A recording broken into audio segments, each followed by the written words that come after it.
Safety goggles, protect eyes from burns. Light microscope, used to view small objects.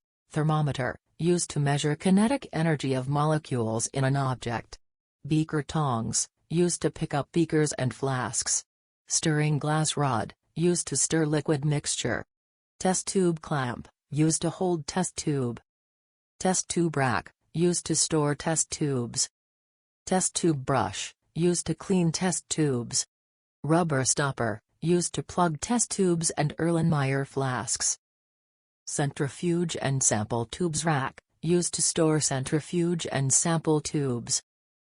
Bunsen burner, used to heat chemical buffers. Wing top, used to spread Bunsen burner flame. Wire gauze, used to spread Bunsen burner flame. Ring stand, used to support rings and clamps. Ring, used to support beaker and funnels. Clay pip triangle, used to support beakers or flasks on ring stand. Burette, used to dispense quantities of liquids. Pipette, used to transfer amounts of liquids. Pipette Pumps and Bulbs, used to fill glass pipettes. Dispenser, used to deliver liquids.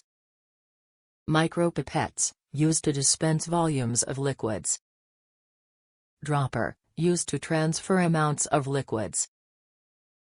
Mortar and Pestle, used to grind solid matter to powder.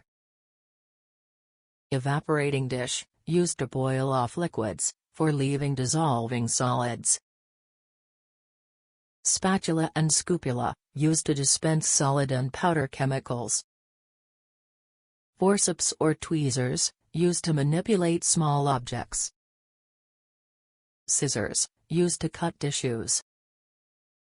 Scalpel, used to cut tissues. Probe, used to remove underlying tissues. Dissection pins, used to secure specimen to dissection tray. Dissection tray, used to store specimen for dissection. Thanks for attention. Please like and share our videos, and subscribe Genetic Teacher channel, and for any questions, please comment us.